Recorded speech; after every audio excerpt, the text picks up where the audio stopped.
Hello friends, ഞാൻ അനിറ്റ്. ഇത് നമ്മുടെ മൾബറി ചെടിയാണ്. ഇത് മാത്രമല്ല, നമുക്കൊരു 5-6 മൾബറി ചെടികളുണ്ട്. അത് നിറച്ച് നമുക്ക് മൾബറിക്ക് ഉണ്ടാവുന്നതാണ്. പല പ്രാവശ്യമായിട്ട് നമുക്ക് മൾബറിക്ക് കിട്ടും. നമ്മുടെ ആവശ്യത്തിന് കഴിക്കാം, അല്ലെങ്കിൽ അത് ജ്യൂസായിട്ട് ഉണ്ടാക്കാറുണ്ട്.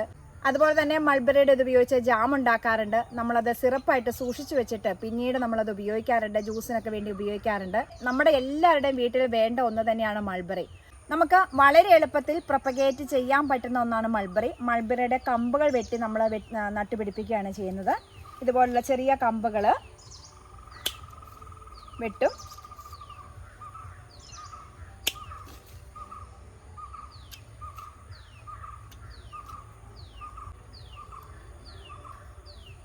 പിന്നെ ഇതുപോലുള്ള തണ്ടുകളാണ് നമ്മൾ നട്ടുപിടിപ്പിക്കാൻ ഉപയോഗിക്കുന്നത്. ചെറിയ ചെറിയ കവറുകളിൽ മണ്ണ് നിറച്ചിട്ട് നമ്മൾ ഇതുപോലെ തൈകൾ നമ്മൾ ഉണ്ടാക്കുന്നുണ്ട്.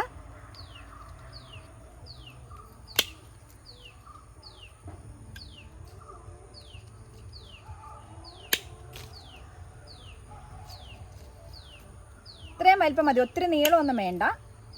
നമ്മളിത് ആവശ്യക്കാർക്ക് കൊറിയറായിട്ട് അയച്ചു കൊടുക്കുന്നുണ്ട്. അതുകൊണ്ട് തന്നെ ഇത് ഒത്തിരി നീളത്തിലല്ല നമ്മൾ കുത്തുന്നത്, നീളം കുറച്ച് തന്നെയാണ് നമ്മളിത് കുത്തിക്കൊണ്ടിരിക്കുന്നത്. കായൊക്കെ ഉണ്ടായത് അതുപോലെ തന്നെ ഇലയൊക്കെ നമ്മളങ്ങ് കട്ട് ചെയ്ത് കളയും.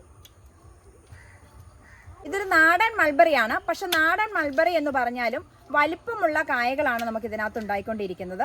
നിറയെ കായ്ക്കയും അതുപോലെ തന്നെ അത്യാവശ്യത്തിന് വലിപ്പമുള്ള മൾബറിക്കാണ് നമുക്ക് ഉണ്ടായിക്കൊണ്ടിരിക്കുന്നത്. പണ്ടത്തെ കാട്ടു മൾബറി അല്ല, എന്നാൽ നാടൻ മൾബറിയാണ്. അതുകൊണ്ട് തന്നെ ഇതിനകത്ത് നിറച്ചുണ്ടാവുന്നതാണ്. ഈ സമയത്ത് നമുക്ക് മൾബറിക്ക് ഉണ്ടാവുന്ന സമയമല്ല, എങ്കിൽ പോലും ഇത് നോക്കിക്കുക, അവിടെ എവിടെയൊക്കെ കായ്ച്ചിട്ടുണ്ട്. ഇപ്പം അതുകൊണ്ടാണ് ഈ സമയത്ത് സീസൺ അല്ലാത്തത് കൊണ്ടാണ് ചെറിയ ചെറിയ മൾബറിക്ക ഉണ്ടായേക്കണം. കണ്ടോ, ഇതൊക്കെയാണ് നമ്മൾ തൈകൾ റെഡിയാക്കി വെച്ചിരിക്കുന്നത്. ഇത് കണ്ടോ, നമ്മൾ 4 കമ്പുകളാണ് ഒരെണ്ണത്തിനകത്ത് കുത്തിയിരിക്കുന്നത്. 3 എണ്ണമെങ്കിലും പിടിച്ച് കിട്ടണം എന്നൊരു ഉദ്ദേശത്തിലാണ് നമ്മൾ 4 എണ്ണം കുത്തിയിരിക്കുന്നത്. കാരണം നമ്മൾ കൊറിയറായിട്ട് അയച്ചു കൊടുക്കുമ്പോൾ അല്ലെങ്കിൽ ആരെങ്കിലും വന്ന് കൊടുക്കുമ്പോൾ 3 എണ്ണം ഒരാൾക്ക് കിട്ടണം. 3 തൈകൾ ഒരാൾക്ക് ഒരു വീട്ടിൽ നടണം എന്നൊരു ഉദ്ദേശത്തിലാണ് നമ്മൾ ചെയ്തിരിക്കുന്നത്. അപ്പോൾ ഇത് നമ്മൾ കൊറിയറായിട്ട് അയച്ചു കൊടുക്കുന്നുണ്ട്. അപ്പോൾ വേരുകളൊക്കെ നന്നായിട്ട് പിടിച്ചിരിക്കുന്ന തൈകളാണ്. ഇത് കണ്ടോ, ഒരെണ്ണം കാണിച്ചു തരാം. ഇത് കണ്ടോ, വേരുകളൊക്കെ ആയി ഇല വന്ന് നമ്മളെല്ലാം ഇലയെല്ലാം കട്ട് ചെയ്ത് കളഞ്ഞിട്ടാണ് നമ്മൾ ഇതിനകത്ത് കുത്തുന്നത്. ഇലയൊക്കെ വന്ന് ഇരിക്കുന്ന തൈകളാണ്. അപ്പോൾ നമ്മൾ ഇതുപോലെ വളരെ സേഫായിട്ട് നമുക്ക് കൊറിയർ വഴിയായിട്ട് നമ്മൾ അയച്ചു കൊടുക്കുന്നുണ്ട്. ഇനി നിങ്ങൾക്ക് മൾബറി കമ്പ് എവിടെയെങ്കിലും കിട്ടുന്നുണ്ടെങ്കിൽ, നല്ല മൾബറിയുടെ കമ്പുകൾ കിട്ടുന്നുണ്ടെങ്കിൽ വളരെ എളുപ്പമായിട്ട് നിങ്ങൾക്ക് പ്രൊപ്പഗേറ്റ് ചെയ്യാൻ പറ്റുന്നതാണ്.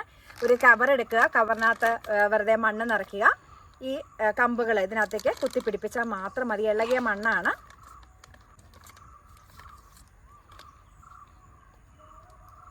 നമ്മൾ ഇലയെല്ലാം കട്ട് ചെയ്ത് കളഞ്ഞിട്ടാട്ടോ വെക്കുന്നത്. അപ്പോൾ പുതിയ ഇലകൾ വന്നോളും, വേര് പിടിക്കുകയും ഇലകളൊക്കെ വന്നു കഴിഞ്ഞാൽ ഈ ഒരു പ്രായമാകുമ്പോൾ, ഈ ഒരു പരുവത്തിലെത്തുമ്പോൾ ഇതുപോലെ ഇലകളൊക്കെ വന്നു കഴിയുമ്പോൾ നമുക്ക് എവിടെയാണോ നടേണ്ടത് അവിടെ നട്ടുപിടിപ്പിക്കാം. എല്ലാ വീട്ടിലും വെച്ച് പിടിപ്പിക്കേണ്ട ഒന്ന് തന്നെയാണ് മൾബറി ചെടികൾ. കാരണം മൾബറിക്ക എല്ലാ കുട്ടികൾക്കും ഇഷ്ടമാണ്, ജ്യൂസായിട്ട് വെറുതെ കഴിക്കാനൊക്കെ ഇഷ്ടമാണ്. അതുപോലെ തന്നെ പച്ചയ്ക്ക് എടുത്തിട്ട് നമുക്ക് അച്ചാറിടാം, അതുപോലെ തന്നെ ജ്യൂസ് ഉണ്ടാക്കാം, ജാം ഉണ്ടാക്കാം. ഇതെല്ലാം നമുക്ക് ഉണ്ടാക്കാൻ പറ്റുന്നതാണ്. അപ്പോൾ അതിനകത്ത് മരുന്നുകൾ അടിക്കേണ്ടത്, നമുക്ക് വിഷരഹിതമായിട്ട് തന്നെ നമുക്ക് മൾബറി ജ്യൂസൊക്കെ കുടിക്കാം. അപ്പോൾ നിങ്ങൾക്ക് മൾബറി ചെടി ഇല്ലെങ്കിൽ നിങ്ങളുടെ വീടുകളിൽ മൾബറി ചെടികൾ നട്ടുപിടിപ്പിക്കുക.